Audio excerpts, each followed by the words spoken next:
Bonjour à tous les quatre. Merci donc de nous accueillir. Merci le Muséum de nous accueillir dans cet auditorium. On va parler donc aujourd'hui de changement climatique et de pollution plastique appliquée à l'océan. Quelques chiffres juste pour poser le cadre de cette discussion. L'humanité vient de vivre les 4 années les plus chaudes jamais enregistrées d'après l'Organisation météorologique mondiale. Je continue sur les affirmations et les données chiffrées puisqu'on en a eu déjà un paquet tout à l'heure. Une autre étude publiée début janvier dans la revue Science nous dit que la chaleur accumulée par l'océan, donc ce qu'on appelle le contenu thermique de l'océan, a grimpé 2 fois plus vite que ce qu'avait calculé le GIEC dans son rapport de 2013. Autrement dit, le réchauffement de l'océan a été revu à la hausse par la communauté scientifique. Et concernant le plastique, 2 chiffres spectaculaires et d'actualité à retenir. 359 millions de tonnes, c'est le montant de la production mondiale de plastique en 2018, en hausse de 3,2% par rapport à l'année précédente. Et 8 millions de tonnes de déchets plastiques qui finissent dans l'océan chaque année, tuant, selon les estimations, 100 000 mammifères marins et 1 million d'oiseaux par an. On va évidemment recreuser ces questions-là, apporter des précisions. Donc comment mieux comprendre l'impact du changement climatique sur l'océan ? Comment lutter contre la plastification des océans ? Quel rôle la recherche peut-elle jouer dans la conception et la mise en œuvre de solutions innovantes ? Bref, comment préserver au mieux l'océan de ce double péril, changement climatique et pollution plastique, qui ne recouvrent pas forcément les mêmes enjeux. Ces questions, on va en discuter avec nos 4 invités. Éric Guiliardi, vous êtes directeur de recherche CNRS au laboratoire d'océanographie et du climat. Et à l'université de Reading en Angleterre, spécialiste des échanges océan-atmosphère et du rôle de l'océan dans le climat. Vous étudiez en particulier le phénomène El Niño et son évolution à venir. Vous avez publié plusieurs ouvrages, dont un qui s'appelle Océan et climat, quel avenir, aux éditions du Pommier. À vos côtés, Nathalie Morata, qui est océanographe, biologiste de formation. Vous avez étudié l'impact du changement climatique sur les écosystèmes marins arctiques et aujourd'hui, vous êtes médiatrice scientifique à l'Office for Climate Education, l'OCE, fondation qui promeut l'éducation au changement climatique, notamment auprès des enfants de 9 à 15 ans. On va en reparler de ce travail et de ce besoin de médiateurs scientifiques. Diane Beaumenet-Johannet à vos côtés, juriste en droit de l'environnement. Vous travaillez depuis 4 ans chez Surfrider Foundation Europe, comme l'indique votre t-shirt. Une association donc de protection de l'océan, du littoral et de ses usagers. Vous êtes responsable de campagne pour lutter contre les déchets plastiques. Vous travaillez également à la mise en œuvre d'un cadre législatif favorable à la transition écologique et à l'économie circulaire dans une optique de réduction des déchets et de préservation du milieu marin. Et puis Luc Averrouz, vous êtes professeur à l'Université de Strasbourg, expert dans ce qu'on appelle les 3 B, bioplastique, biopolymère et biomatériaux, même si le terme de biomatériaux, on en parlait tout à l'heure, est contestable, on va en reparler. Vos principaux projets de recherche portent sur les polymères biosourcés et les polymères biodégradables pour des applications environnementales et médicales. On va commencer pendant les 10 premières minutes à parler vraiment de la question changement climatique, après du plastique.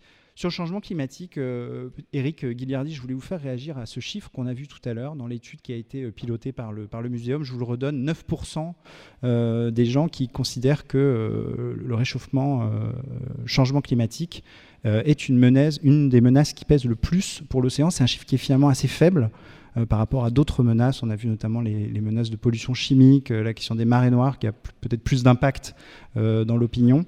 Comment vous interprétez ce chiffre de 9% seulement, entre guillemets ? Pour une raison qu'on est, d'abord je pense essentiellement terrien et même citadin de plus en plus, donc loin de l'océan, donc de connaître l'océan et connaître les menaces qui pèsent sur l'océan, ça ne va pas de soi. Et c'est vrai que c'est important du coup d'avoir des passeurs, des gens qui vont faire ce relais. Je voudrais saluer ce que fait le Muséum pendant ces journées. Maintenant, effectivement, l'océan est un rouage essentiel de la machine climatique, puisqu'il a à la fois la mémoire. On a vu, comme vous le disiez tout à l'heure à l'instant, les 2 premiers mètres de l'océan contiennent autant d'énergie que toute la colonne atmosphérique. Il fait 3800 mètres en moyenne. Donc on voit toute l'inertie du climat est dans l'océan. Et donc ça va jouer un rôle de régulateur, mais aussi ça va participer aux variations lentes du climat. Et en particulier du réchauffement climatique. Donc l'océan, il est à la fois acteur du réchauffement climatique, mais aussi il en subit les conséquences. Et on a peut-être du mal à se rendre compte de l'impact d'1 ou 2 degrés de réchauffement sur l'océan. En discutant, souvent on prend cette analogie pour un petit bébé, un enfant, on sait qu'1 degré de température de plus, ça change tout. Si on passe de 37 à 38, 38,5, prenons l'océan. Est-ce que l'impact est le même? Est-ce que ça change tout? Ou est-ce que ça change beaucoup, 1 degré de plus ou 2 degrés de plus? Oui, l'analogie est bonne. Effectivement, aujourd'hui, on est à plus 1 degré depuis 1850. Donc, je rappelle pour tous les gens ici que le climat s'est réchauffé du fait des émissions de gaz à effet de serre liées à l'activité humaine, essentiellement CO2, mais aussi le méthane, la déforestation par ailleurs. Donc plus 1 degré, c'est comme si on avait 38. Donc on peut se dire 38, c'est gérable, on gère le risque. Alors pour un petit bébé, ça sera plus difficile. Pour un adulte, 38, on peut décider d'aller au travail. Quand on parle que l'accord de Paris vise 2 degrés, plus 2 degrés, c'est 39 de fièvre.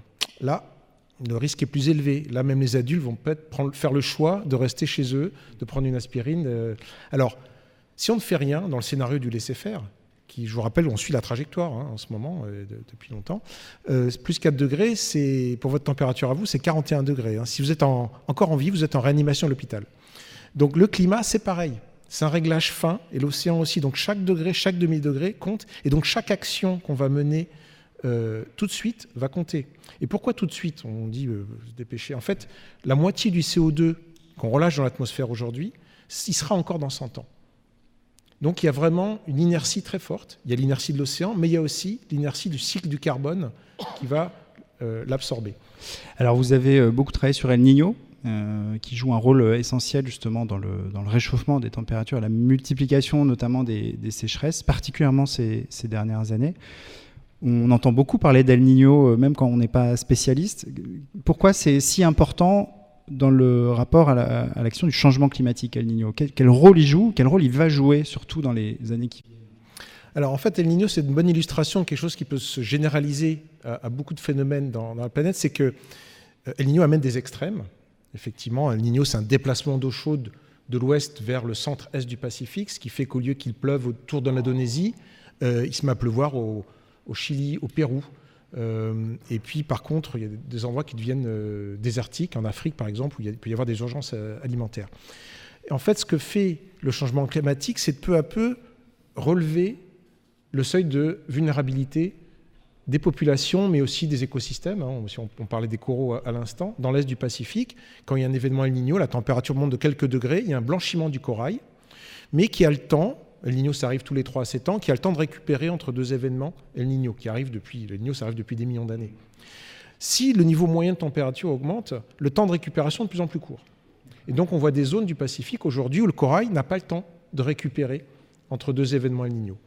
Donc c'est l'impact des extrêmes qui a toujours eu en fait dans la population, d'un ouragan, d'une sécheresse, du fait de relever ce seuil va avoir de plus en plus d'impact sur les populations, les écosystèmes. Alors Nathalie Morata, donc le changement climatique, vous avez aussi sur l'océan, vous avez aussi travaillé pendant des années dans les régions arctiques. Je le disais tout à l'heure, vous avez mené une trentaine même de missions sur place pour observer les effets du changement climatique dans les régions arctiques. Qu'est-ce qu'il y a de si important dans cette région-là? Pourquoi comprendre ce qui se passe dans cette région-là est important pour comprendre ce qui pourrait se passer? Tout à l'heure, on parlait de l'Europe du Nord, chez nous. Alors c'est vrai que quand on parle de changement climatique, souvent on regarde la moyenne. On parle d'une moyenne de 1 degré, on parle d'une moyenne de 2 degrés. Mais ça, c'est une moyenne qui est vraiment globale, qui concerne tout. Mais il y a des endroits où ça se réchauffe un peu moins, et il y a des endroits où ça se réchauffe beaucoup plus. L'Arctique est un endroit où en fait le réchauffement climatique est particulièrement exacerbé. Quand ça augmente d'1 degré sur toute la planète, ça augmente du double en Arctique. Donc tous les effets des changements climatiques sont exacerbés en Arctique. Donc on pourrait croire que l'Arctique, c'est loin de nos préoccupations, c'est loin de nous, mais l'impact étant plus fort, on en a forcément des conséquences. La première conséquence à laquelle on pense, la fonte des glaciers augmente le niveau de la mer. Ça, c'est une répercussion qui est directe sur notre mode de vie. Il y a également des changements profonds dans la biodiversité, des espèces. Donc on a pu voir tout à l'heure, c'était super, c'est ce reportage visuel sur la remontée des coraux dans certains endroits.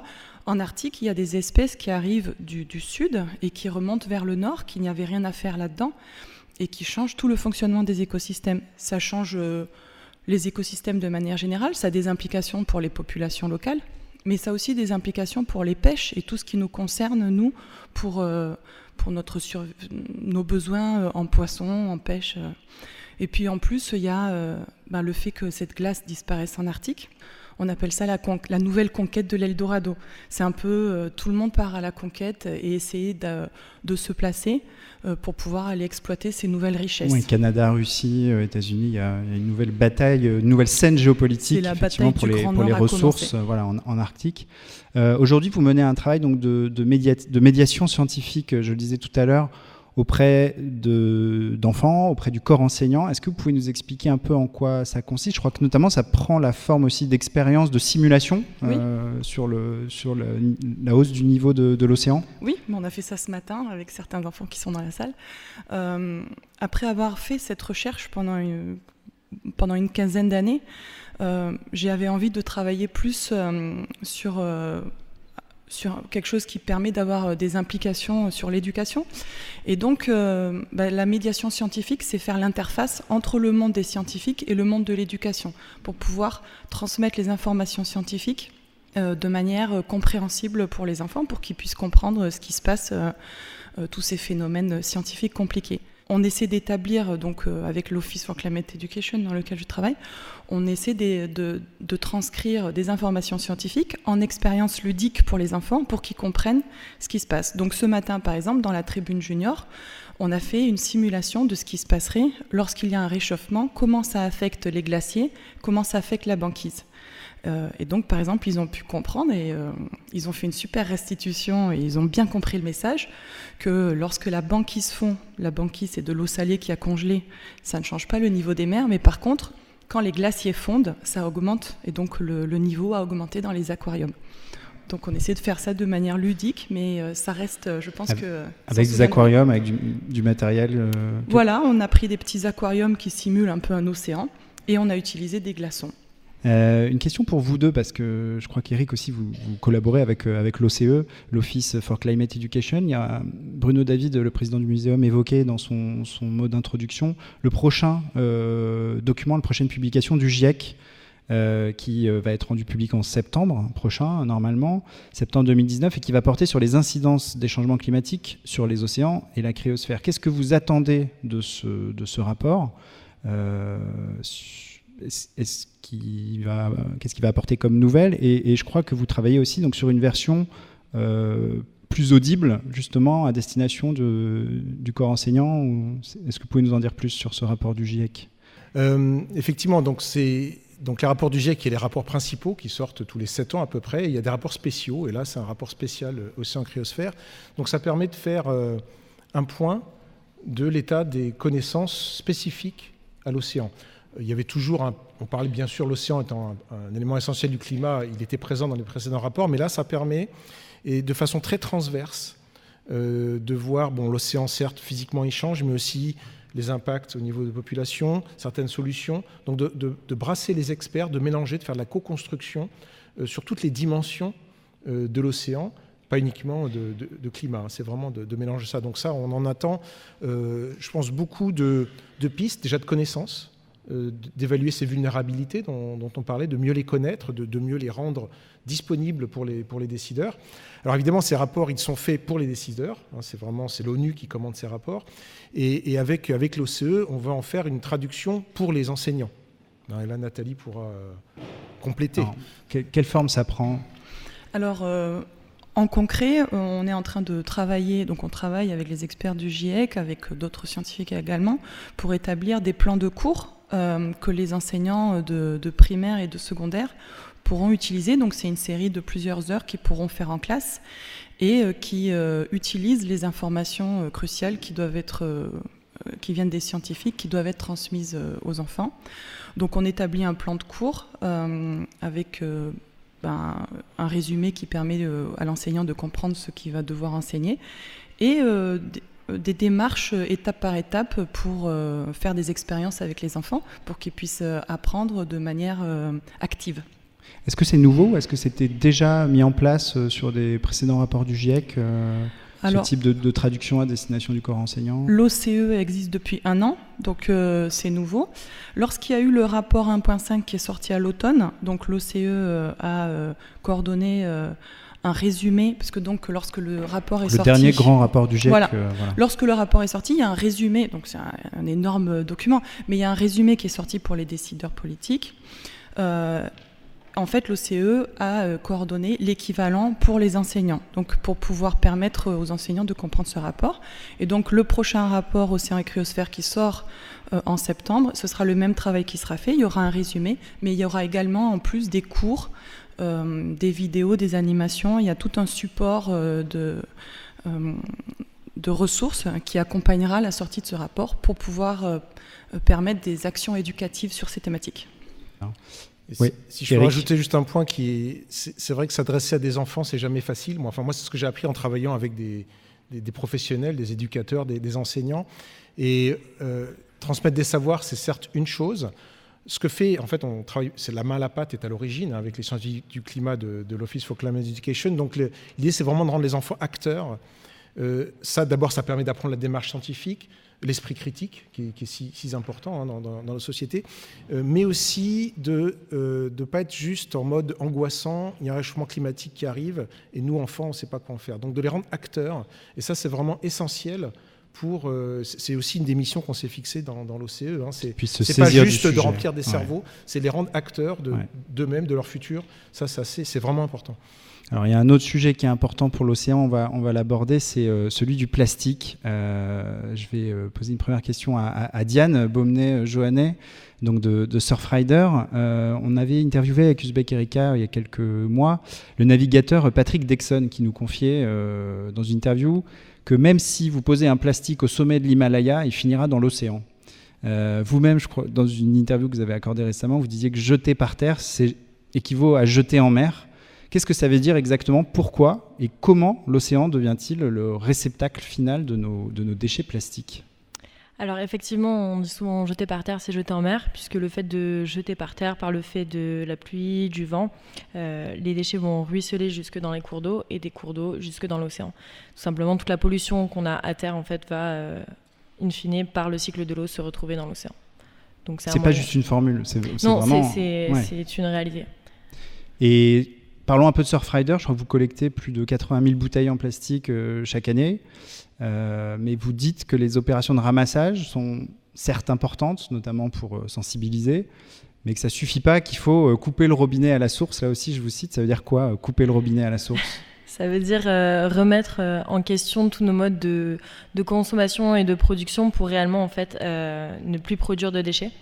C'est-à-dire repenser, toutes les collectes de déchets que l'on organise, qui s'appellent les initiatives océanes, servent à sensibiliser le public sur cette pollution-là, puisque quand on va sur la plage et qu'on collecte les déchets, on se rend compte en fait de la quantité et de la qualité des déchets qu'on retrouve, qui sont principalement liés à notre consommation, en fait, puisqu'il y a des emballages alimentaires, des sacs plastiques, des bouteilles plastiques, des cotons-tiges. Donc il y a un moyen de sensibilisation, un moyen pour nous de collecter des données sur ces déchets, de se dire qu'est-ce qu'on retrouve et pourquoi, de remonter à la source et au final de se dire mais est-ce qu'on a vraiment besoin de consommer un sac plastique à chaque fois qu'on va faire nos courses? Est-ce qu'on a vraiment besoin d'acheter une bouteille en plastique 3 fois par jour pour pouvoir boire? Est-ce qu'il n'y a pas d'autres alternatives qui existent et qui vont réellement avoir un impact sur l'environnement, c'est-à-dire affaiblir cet impact-là et donc ne plus produire de déchets en amont, c'est-à-dire éviter de produire des bouteilles en plastique et produire moins et mieux de façon plus durable. Donc ça oblige effectivement à mettre en place un cadre législatif qui va être plus favorable en fait à ce changement de mode de consommation et de production qui va vers une réduction en fait tout simplement de la production de plastique pour réduire l'impact global en fait de cette production-là.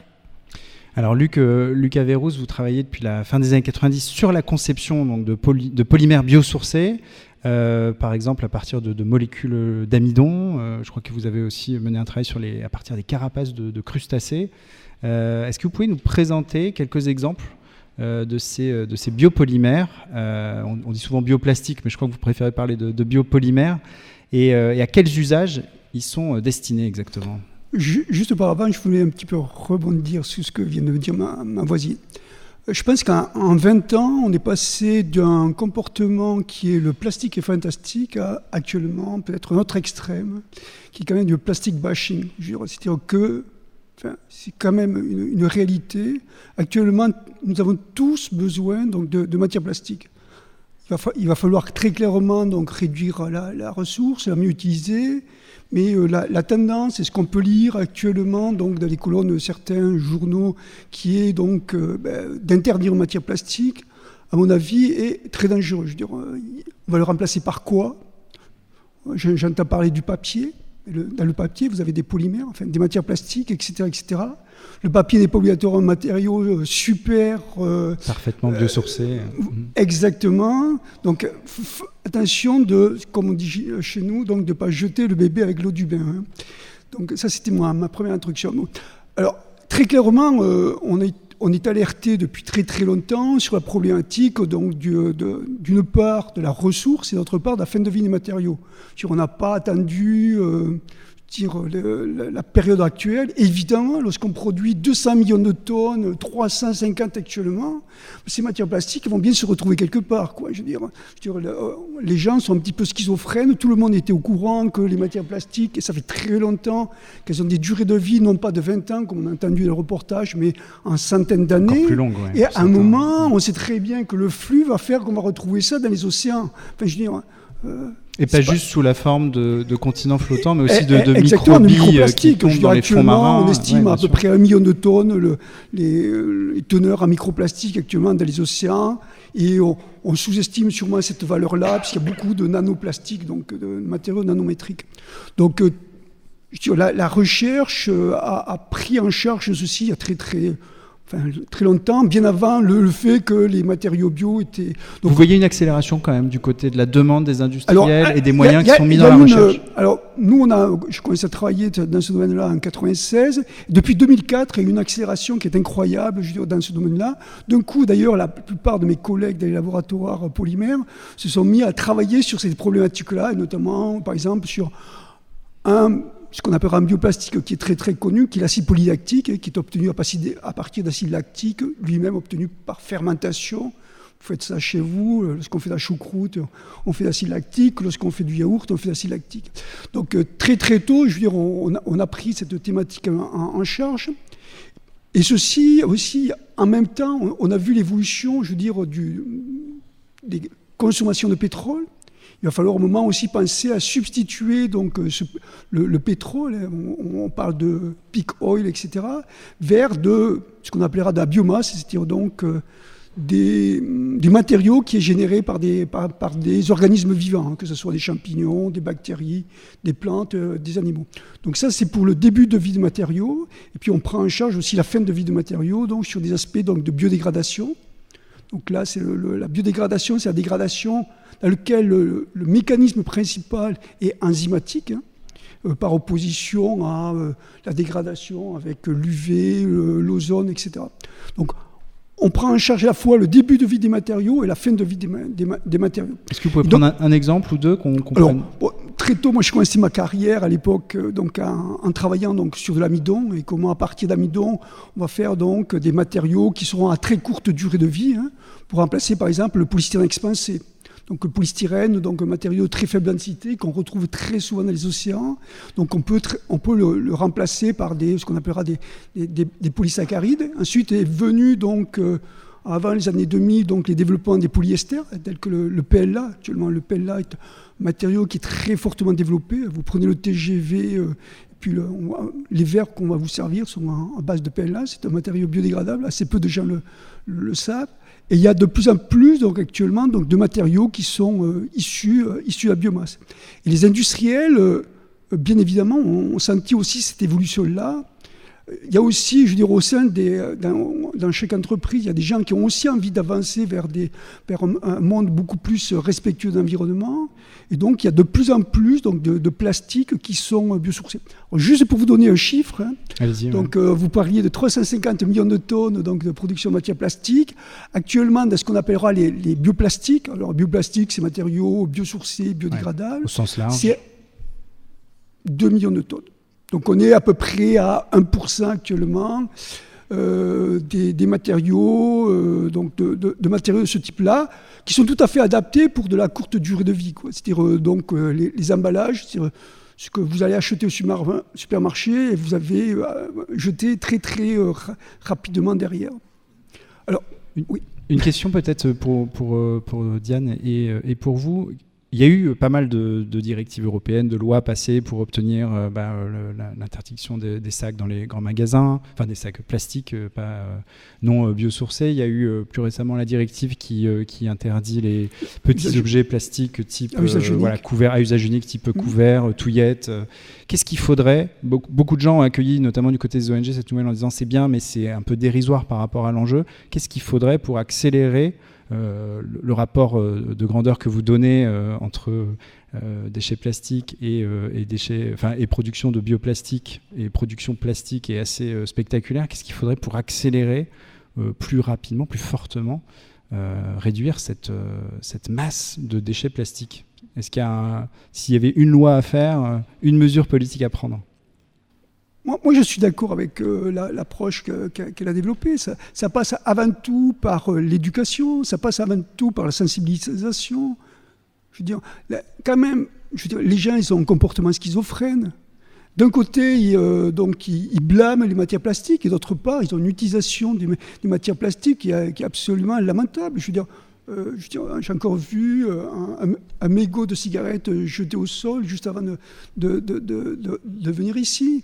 Enfin, voilà, les gens savent très bien que le mégot de cigarette, il va pas se dégrader par une opération, donc...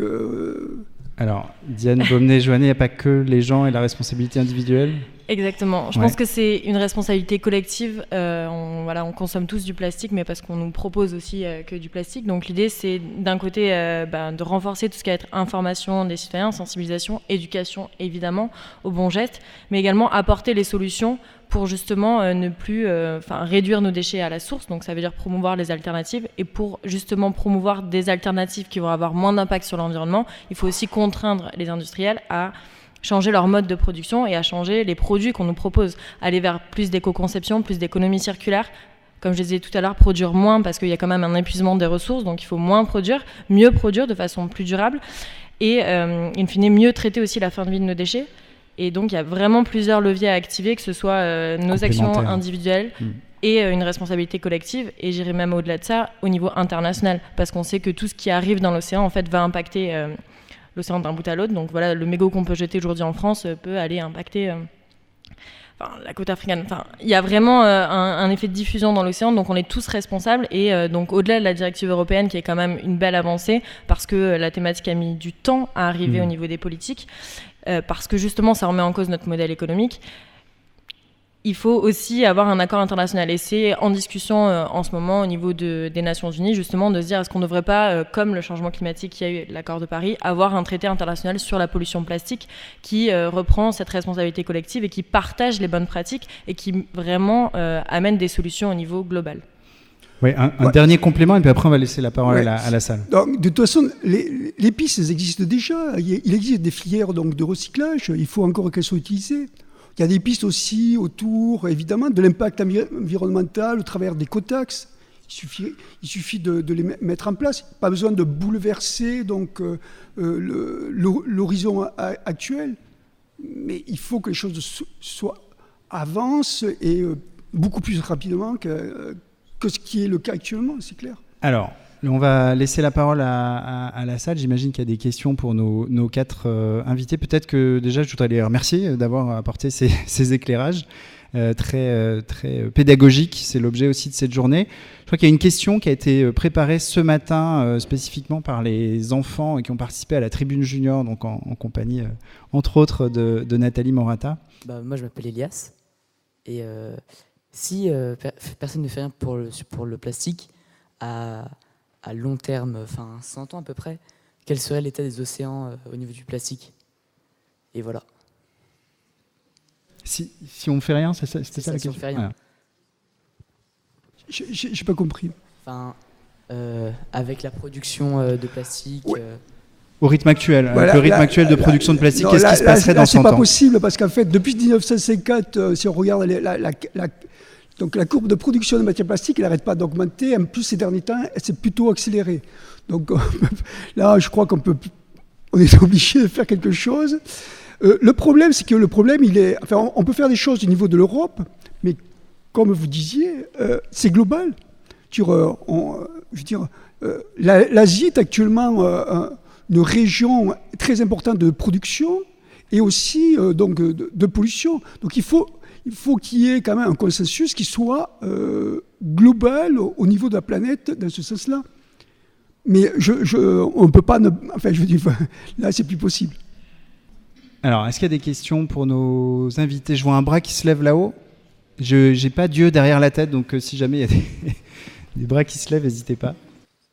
Bonjour, mon nom est Alix, j'ai 23 ans et je suis étudiante en agriculture et développement durable des pays tropicaux et je m'intéresse justement à m'orienter vers la biologie marine pour justement en faire mon métier et devenir par la suite ingénieur terre-mer pour le nettoyage de l'environnement marin. Ma question est qui n'a pas été évoquée. J'ai remarqué que ce qui n'avait pas été évoqué, peut-être je suis arrivée trop tard, mais c'était de discuter de la problématique des îles poubelles qui sont à l'heure actuelle, qui sont présentes partout en France. On sait que, comme vous avez dit plus tôt, qu'il y avait 350 millions de tonnes de déchets plastiques qui est produit par an et dont 8 millions qui finissent dans l'océan. Pas plus tard que hier, j'ai une de mes amies érudites qui m'a confié qu'il y avait autant de densité de microplastiques dans l'océan que de phytoplancton et que la France aussi est le premier producteur de déchets plastiques en Méditerranée. Et qu'est-ce qui... Moi, ma question, c'est comment réagir par rapport à cela, ne serait-ce dans l'éducation. On sait que c'est la conscience collective qui doit agir et de manière individuelle, mais que font les politiques à l'heure actuelle, alors qu'on devrait favoriser peut-être beaucoup plus d'emplois dans les nettoyages intensifs que dans la production active. Diane Baumenet, Johannet, peut-être sur l'échelon politique. Je pense qu'il y a deux mesures. Il y a une part, tout ce qui va être nettoyage, c'est plutôt une solution curative, mais il faut vraiment, et il y a des mesures qui sont en place actuellement, notamment au niveau national ou européen, pour améliorer tout ce qui va être gestion des déchets. Donc plus développer les flux, plus développer les poubelles de tri, et augmenter également les taux de recyclage. Donc ça veut dire développer aussi les technologies qui vont nous permettre de recycler de plus en plus de matériaux et de récupérer de la matière. Mais il y a aussi des actions préventives qui sont essentielles, c'est réduire à la source notre consommation et donc produire moins de déchets pour avoir moins de déchets à gérer et à traiter derrière. Parce que dans tous les cas, que ce soit l'impact de la production ou l'impact de la gestion des déchets, il y a un coût énorme en termes d'énergie ou de production de CO2. Donc le meilleur déchet, c'est celui qu'on ne produit pas. Donc l'idée étant plutôt d'aller vers des solutions préventives que curatives. Eric, vous voulez réagir également, Eric Guilliardi? Oui, moi je voulais faire le parallèle avec le dioxyde de carbone et le changement climatique. Les scientifiques sont au courant depuis 30 ans qu'on a ce problème de réchauffement. L'accord de Paris a eu lieu il y a 3 ans. Il faut du temps. Et alors, pour la prise de conscience, qui est la première étape pour l'action, maintenant on peut accélérer les choses, on peut aller plus vite, mais il faut du temps. Et ça, voilà, on le voit bien pour le CO2. Ça y est, maintenant on n'est plus à la question est-ce que ça se passe ou pas. Et pour les plastiques, c'est un peu nouveau. On est là, est-ce que c'est un problème ou pas? Oui, c'est un problème. Maintenant, comme pour le changement climatique, les solutions, elles ne sont pas simples. Le CO2, on l'utilise partout, le plastique, on l'utilise partout. Et donc, c'est vraiment, je pense, de se mettre tous ensemble, à réfléchir aux solutions. Il n'y a pas un bouton magique. Est-ce qu'il y a d'autres questions? J'ai deux questions. Une qui concerne les substituts au plastique actuel, donc des substituts qui ne soient pas liés à l'énergie fossile. Donc est-ce que ce sont des plantes? Est-ce qu'il y a aujourd'hui des projets très, très concrets là-dessus? Et l'autre, c'est, pour parler du stock de pollution dans les océans, dans les fameux continents plastiques. Est-ce qu'il y a là encore un ou des projets pour essayer de récolter et traiter ce volume fantastique? Sur les projets, au niveau de l'Europe, déjà l'Europe, on la critique beaucoup, mais elle finance énormément de projets justement autour du développement donc des matières plastiques, notamment biosourcées. Au niveau mondial, c'est des domaines qui s'expriment à milliards d'euros de recherche actuellement. Justement, hein, on va essayer de remplacer donc, certaines matières plastiques. Il y a des programmes qui sont énormes. Les grandes universités dans le monde développent sur ces axes-là. Alors, principalement, je vais répondre un petit peu à une question que vous aviez posée. On essaie de plus en plus donc, de développer donc, des biomasses qui ne sont pas donc, en compétition avec l'alimentaire actuellement. Très simplement, par exemple, dans le bois, vous avez de la cellulose et de la lignine. Voilà, ça c'est des ressources qui ne sont pas en compétition avec l'alimentaire, sur lesquelles on travaille énormément. Donc la lignine va nous permettre d'avoir des ressources aromatiques. La cellulose aussi est une ressource tout à fait intéressante. Voilà les grands axes de recherche actuellement. Donc il y a aussi un troisième axe qui se développe plus récemment au-delà de la cellulose, c'est tout ce qui va être microalgues. Donc l'utilisation, non pas des algues, des macroalgues, hein, des microalgues, justement dans la production aussi donc, de produits chimiques. On est toujours donc, dans une approche de nouveaux matériaux et aussi donc, de non-compétition avec l'alimentaire. Je ne sais pas si j'ai répondu à votre question. Sur la deuxième question, peut-être que Diane et puis Eric, vous voulez réagir sur les projets donc, de ramassage du plastique en surface. Effectivement, il y a beaucoup de projets de bateaux qui vont collecter les déchets en surface. Donc c'est pareil, une solution qui est curative une fois de plus, parce que en fait, les déchets qui flottent, ça représente que 1% de la pollution plastique, la majorité coule. Donc vraiment, l'idée, c'est aussi d'agir vraiment en amont sur les fleuves, sur les flux de déchets, pour éviter qu'ils arrivent en fait, dans l'environnement.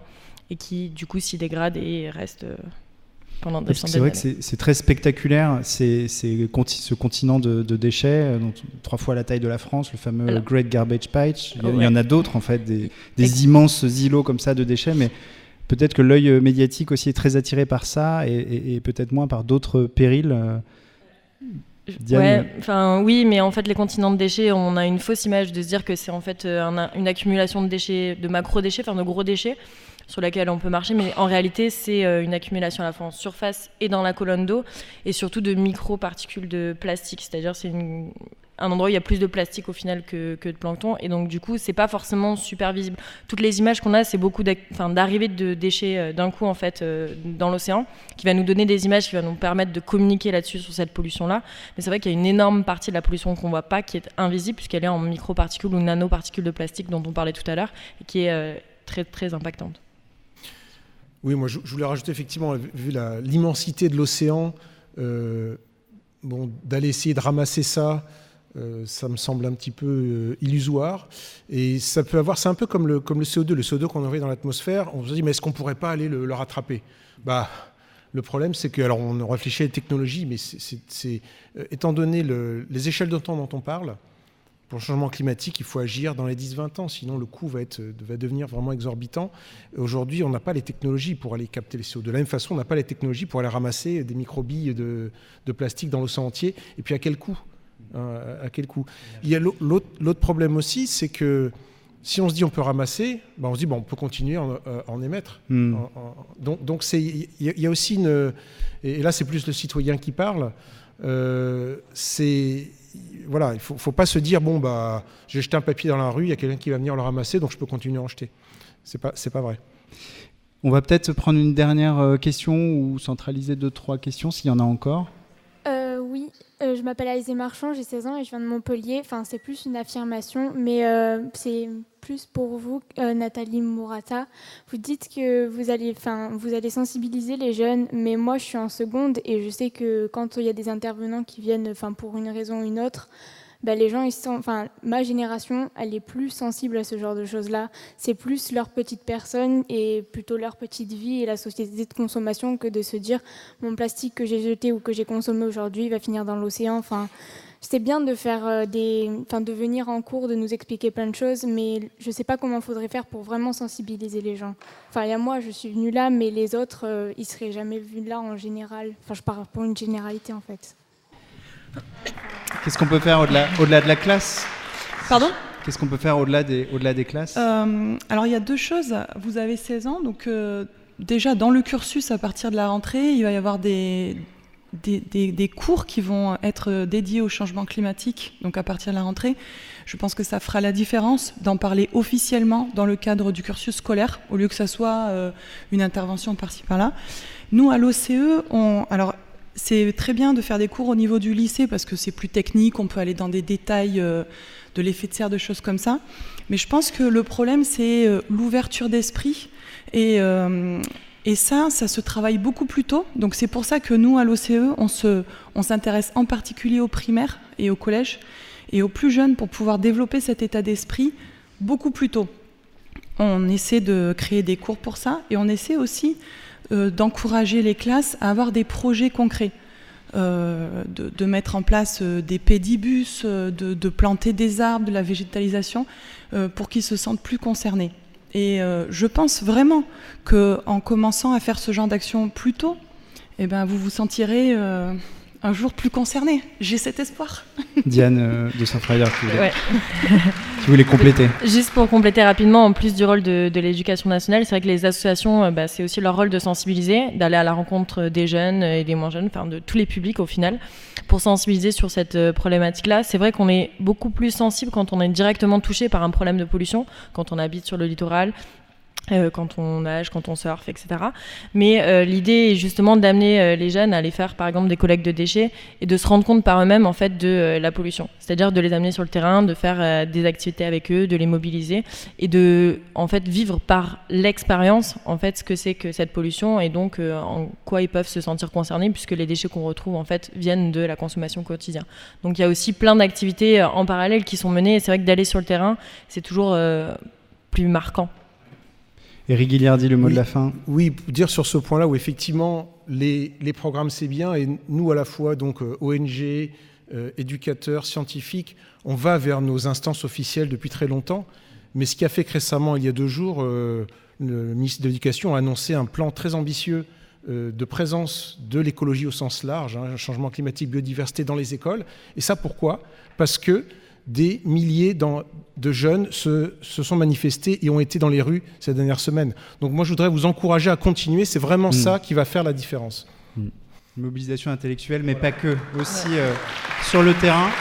Ce sera le mot de la fin parce que malheureusement, l'heure tourne. Je voudrais qu'on applaudisse chaleureusement nos 4 invités. Merci beaucoup pour tous ces éclaircissements.